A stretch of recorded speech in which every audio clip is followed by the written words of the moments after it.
All right. So everybody, thanks so much for listening to excuse me. So I'm losing my voice now. Great. so, every, so everybody, thanks so much for listening to Fire, Breathe, and Rob. If you're listening to us for the first time on the radio, on the YouTube, or on the podcast, we greatly appreciate it. Please subscribe, like, share, get this out to as many people as you can, because we do amazing stories with amazing people every day. So thanks so much for listening, or if you're watching, whatever you're doing, we really appreciate it. Today we have Lauren Cochrane on, and she just came out with a new book. It's called The 10 Stories Behind the Fashion Classics. And I'm also going to talk about, Lauren, if you're okay with it quickly, also your other book, if we have some time, 50 Style Icons Who Changed the World. But Lauren, thanks so much for coming on. Greatly appreciate it today. Oh, no problem. Thanks for having me. All right. So can you quickly tell the viewers a little bit about yourself, Lauren, as we get into the interview? So I am the senior fashion writer at The Guardian, where I've been for the past 9 years. I live in London. I'm from London. Yeah, I've been working in journalism for about kind of 20 years now. So yeah. That's me, really. Yeah, no worries. So let's get into this. So we do have a lot of men listening from all different ages. So some, I'm sure, love fashion, and some are not the best as far as dressing up in general. But we'll get into that in just a second. But where did you find your love for fashion?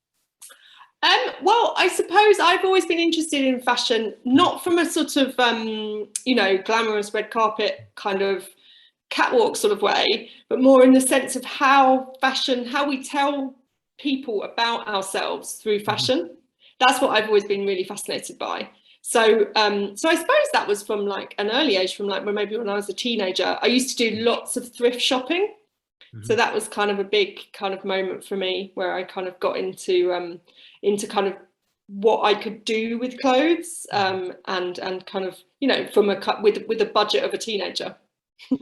So as we go into the book, and again, if you do want to look at Lauren's books, the first one that we'll be talking about, obviously, is The 10 Stories Behind Fashion Classics. And we're going to be also talking about her other book, 50 Style Icons Who Changed the World. So can you talk about what made you want to write this book, The 10 in general? Well, so I suppose it's sort of like a sort of the same idea as I was talking about, like how we use clothes to express ourselves. And because I wanted to kind of do a book that kind of ran against the sort of idea of fashion, which a lot of people have, that it's not for them and it's really glamorous and it's kind of only for kind of celebrities and models, etc., and actually show people how it's been part of society and history over time. And I wanted to do that through items that everyone owned, or everyone would be familiar with anyway. So a lot of the items in the book are men and women have worn them. I mean, there were some that are not, obviously, like, the ballet flat, the mini skirt, little black dress, etc. But, like the trench coat, jeans, hoodie, all of those are sort of like almost unisex, really. Everyone wears those. So is that why you really picked these pieces of clothing as far as their prominence throughout culture, or were there other clothes, or how did you get those 10 in general? Well, yeah, exactly. So I did want them to all be things that people would find in any store. But I also wanted them to be things that had interesting stories.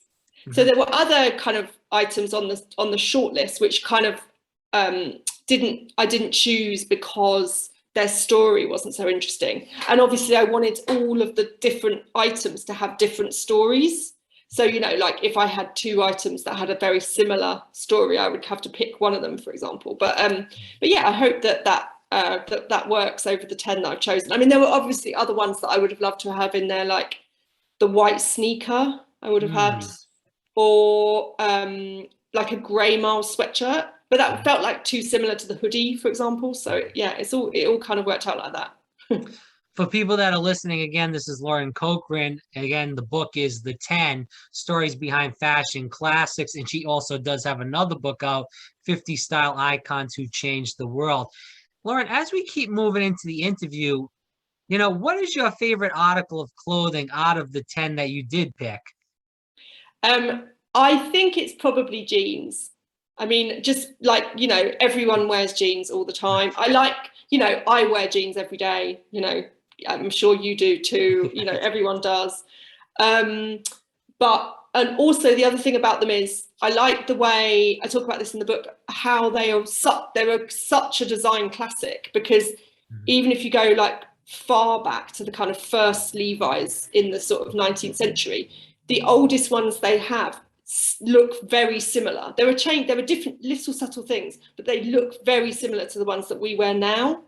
And I kind of like that, like the fact that they haven't really changed. Like, whereas fashion has changed so much since then. Like if you think about fashion in the 1880s, women were wearing corsets, like men were wearing like pocket watches. So the fact that jeans are kind of the same in 1880 as they are in 2021 is pretty amazing. So why do you feel like some of these items did stick throughout, many years of time, centuries for that matter? I think partly because they are very easy to wear.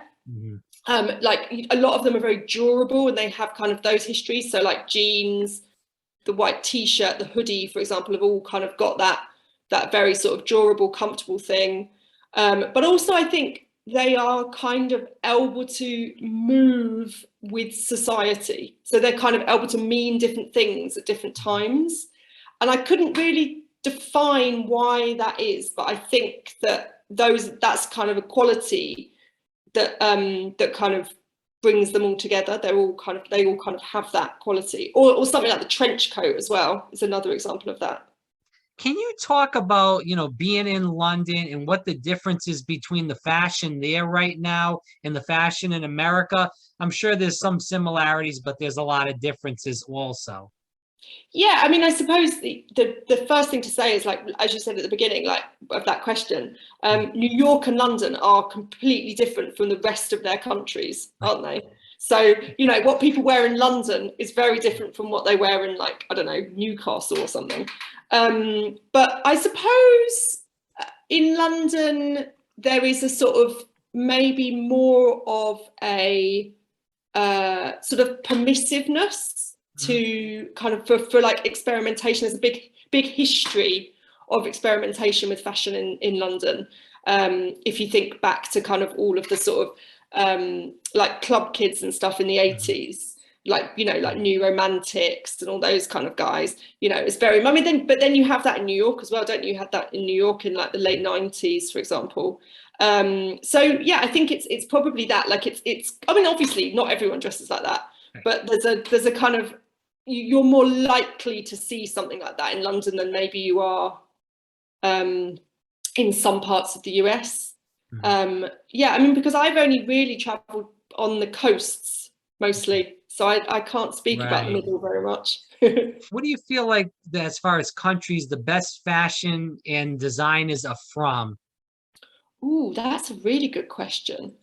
God, it's really hard to say, because with fashion, obviously, you'll be at, there'll be Paris Fashion Week designers who are from all over the place, so you've got kind of, so like the most sort of, probably one of the biggest sort of most influential designers at the moment, Demna Gvasalia, is from Georgia.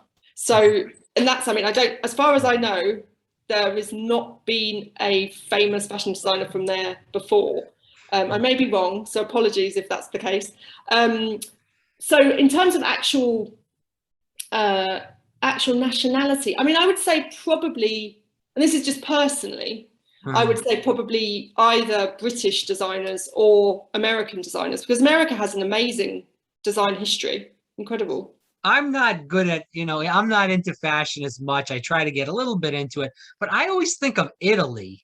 Why do you feel like that? Is that just something that's pushed through the media, or is that something else? I mean, there is definitely that tradition there. So you have kind of, I mean, you would have sort of, there's lots of kind of big sort of Italian designers, like Armani, Dolce & Gabbana, Versace, etc., etc. But I mean, I would probably say, in terms of kind of creativity, if I had to pick one, I would pick either the States or here, because I feel like with Italy, it's very elegant a lot of the time. I mean, maybe Versace is a bit different because he was so kind of, you know, expressive and everything, what he did. But it's much more about kind of an elegance and a kind of, you know, refinement that I kind of think, for me, what's more interesting is kind of like the creativity that you find in America and in England. This is Lauren Cochrane. The title of the book is The 10 Stories Behind the Fashion Classics, and also her other book, 50 Style Icons Who Changed the World. You know, going back to the 10, and you talked about going into thrift stores, and I believe that's a great idea because you can find some really nice clothing in thrift stores, and you just never know what you're going to see in those stores. What would you say to people that, you know, maybe don't have like thousands of dollars to buy all this expensive clothing, and they look at your book and look at the 10 and see these 10 items? You know, what stores would you tell them, or designers would you tell them to look at to maybe get the same really good stylish clothing, but at a least expensive price? I mean, I would definitely say thrift stores are such a good kind of, you know, go to, particularly in America, actually. I've found they're much better there than they are here. Oh. I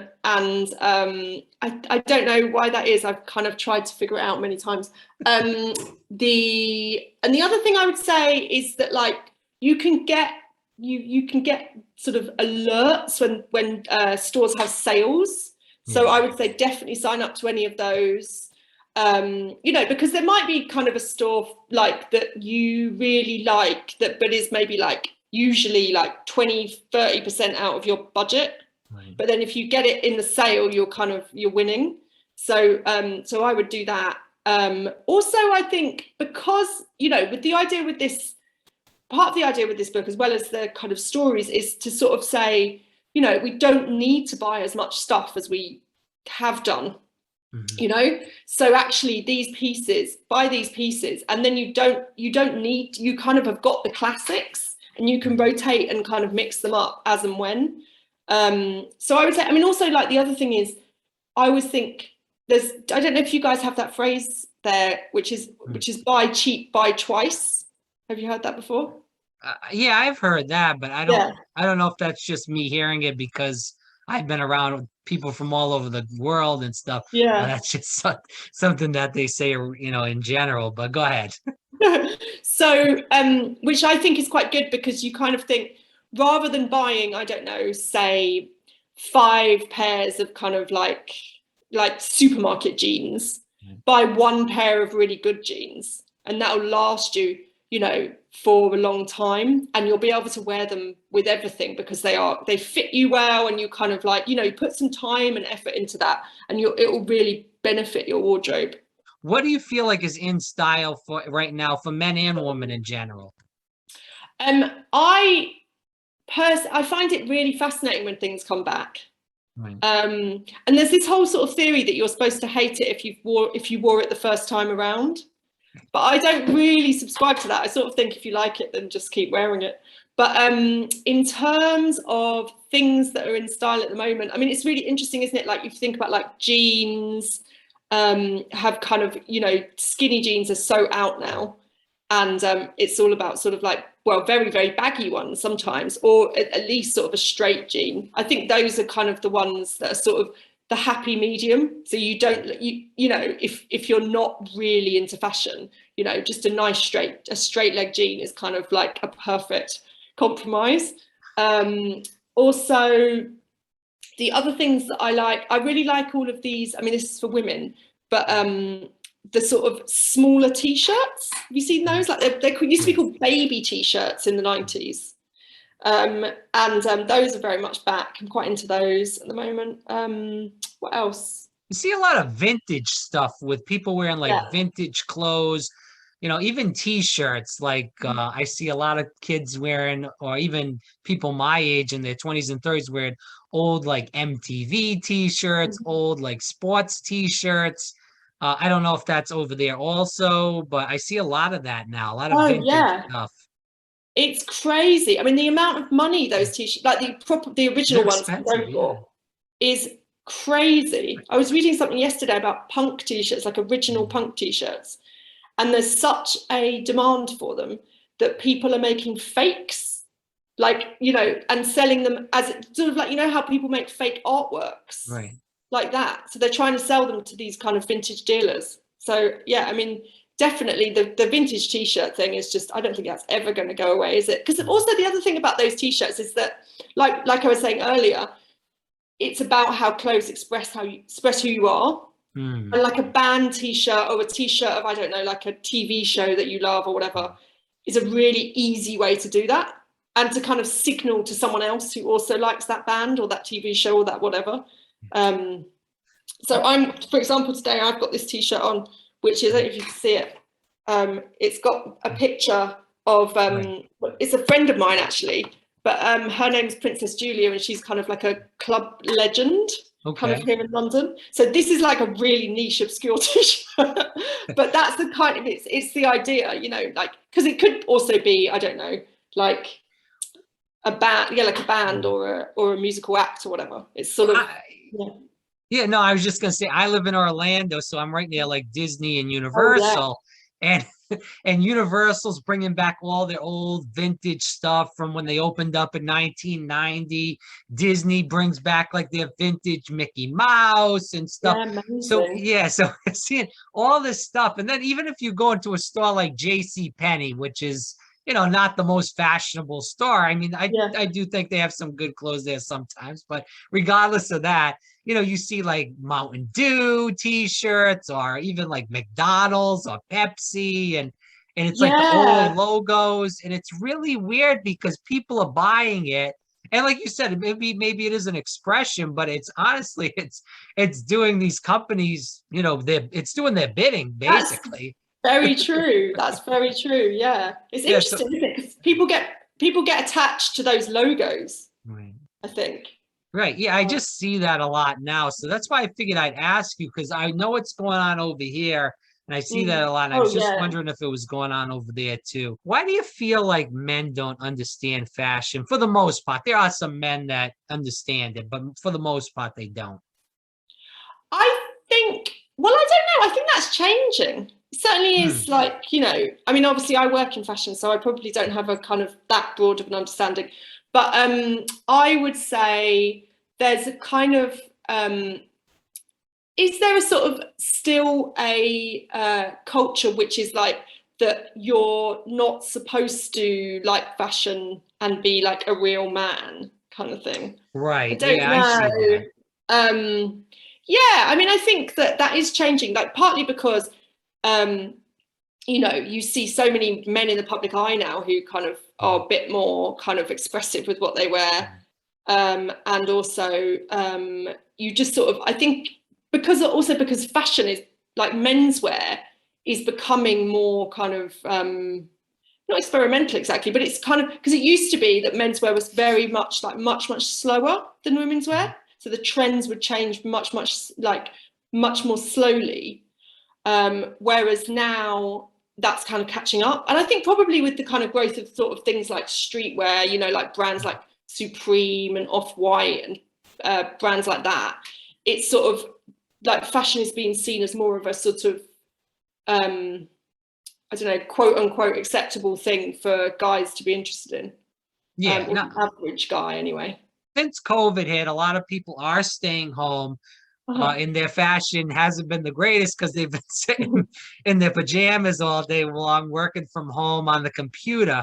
What tips would you give to them? Maybe they haven't left home much and, you know, haven't really been in stores, obviously, because of the coronavirus. Yeah. Well, I have to say, like, everyone's in the same boat. I mean, I'm in the same boat. I've been working from home for a year and a half. But I think that because of that, because everyone's kind of been the same, there's a kind of slightly casualization of clothing, particularly for men, actually. I did a story quite recently, which was all about how like tailoring had changed and how it's becoming more casual. So I think like look to kind of pieces, you know, like everyone's been wearing sweatpants, haven't they? But you can actually now get kind of some sort of smarter sweatpants. And those are kind of like a nice kind of halfway house between like, you know, full smart and like, you know, stuff that you only wear on your couch. Yeah, I would say that's the kind of way to do it. Yeah, and I think that's necessary because I don't think this is going to change anytime soon. So let's end with this. What do you hope, Lauren, people learn from this book and in general? I hope that with this book, people see how fashion is part of history, it's part of society, and it's always been there because I mean, you know, since we've had civilization, people have always worn clothes. So I think it's kind of about that and like redressing that fact and kind of sort of letting people kind of claim it for themselves and kind of have like, you know, not sort of see it as something that's only for a kind of select few. So let's end with, can you tell the people where they can find more about you and also get your book in general, The 10 Stories Behind Fashion Classics? So yeah, my book is available on Amazon.com and Barnes and Noble, on bookshop.org, and I think in local bookshops as well. And I have my Instagram is probably the easiest way for people to find me, which is Lauren_Cochrane_. Lauren, thanks so much for your time. Greatly appreciate it today. Thank you. It was a nice chat.